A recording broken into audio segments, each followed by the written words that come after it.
Tony Clark recently did an interview at No Coaster Con with Marcus Leshock and talked about Top Thrill 2 and gave a little bit of like hard to understand information.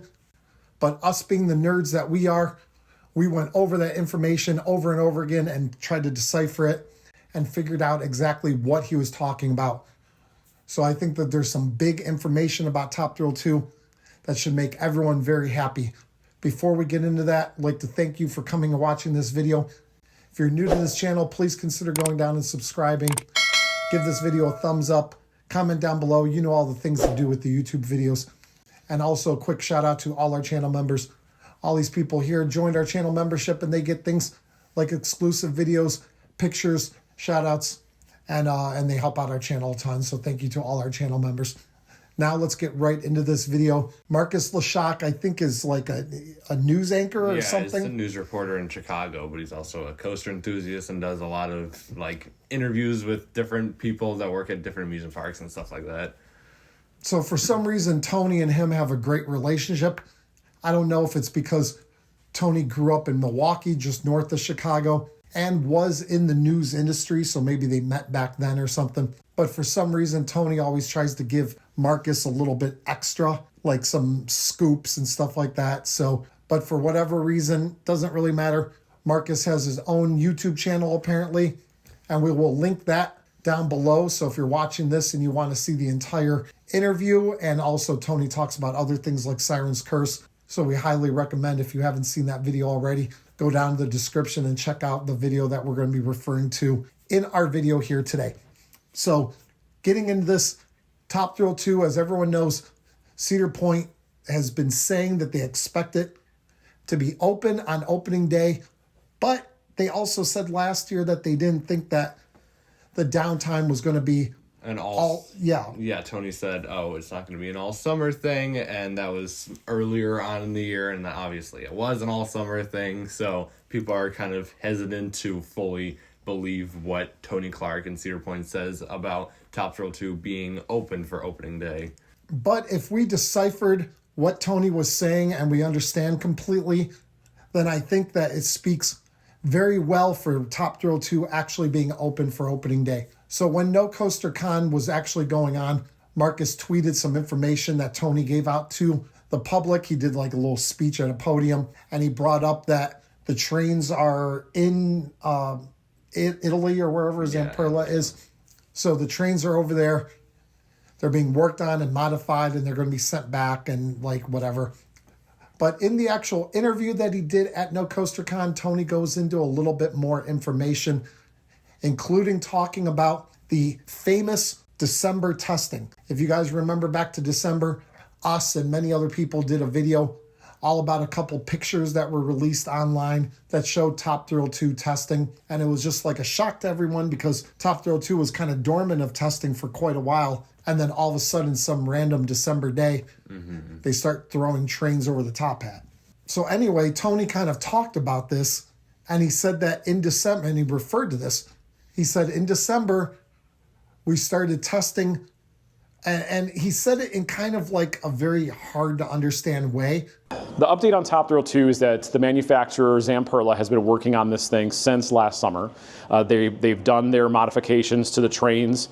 We did some tests in December to see how the updated trains would work, and they are now getting them ready to be shipped back over here to the US, the others that weren't tested here. So, and that's why we had to like watch it over and over again, because he didn't come out and say that 3 trains were sent to Zamperla, 1 was modified and sent back and tested in order to give the go-ahead for the other 2 trains to be fully modified and then sent back. But we think that is exactly what he was saying. So what we think is going on right here is that all the testing that was going on during the summer with the sensors and all the things figuring out like how the trains were affecting the track and stuff like that. We think that Zamperla came up with all the data that they needed and found out what they needed to do to these trains to modify them, sent them all 3 back to Zamperla headquarters. They modified, and this is what it sounds like Tony was saying, they modified 1 train and then sent it back to Cedar Point and that was in December. And then that's the testing that we all saw. And then the testing obviously went well, and everything that was supposed to happen happened. And that gave Zamperla the go-ahead to start modifying the other two trains out at the Zamperla facility. And now it seems like that work is like done or about done. And then the trains are going to be shipped back, and it should begin testing again around like March or so, April. And then the state will come out and certify it. And boom, opening day, May 3rd, 2025 at Cedar Point, you and us will be able to ride Top Thrill 2 for the first time in basically like a year. So I get all the naysayers and skeptics. We were skeptical ourselves because of what they've said previously and what actually happened. Obviously I wasn't, whenever they said that, I wasn't like, oh, it's going to be opening day. Yeah, whatever.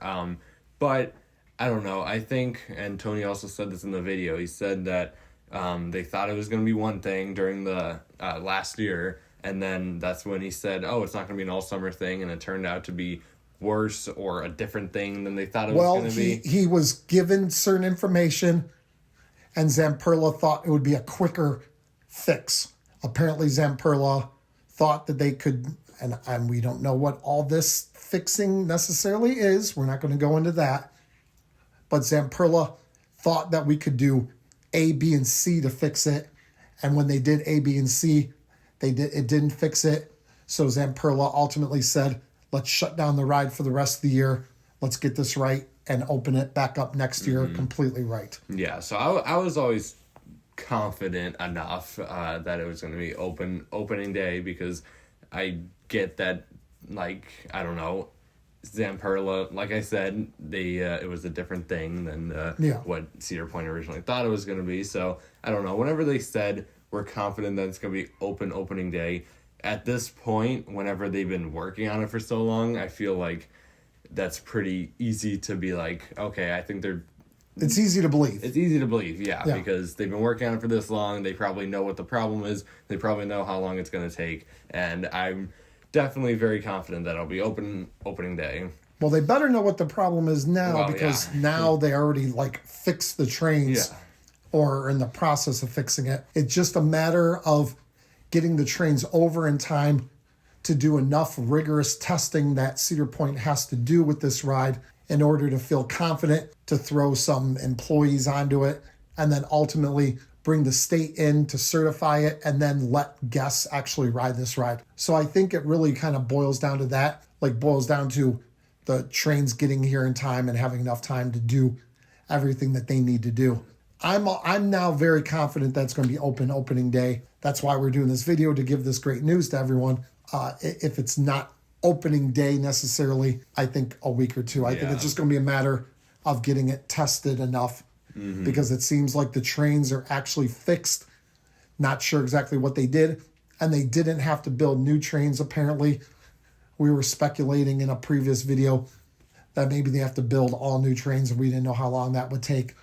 So it's a good thing that they were able to modify the existing trains just for money's sake. Yeah. Because these trains are very expensive to build. So just for that sake, and also time, because having to just modify a train versus building an entire new 3 trains for a ride.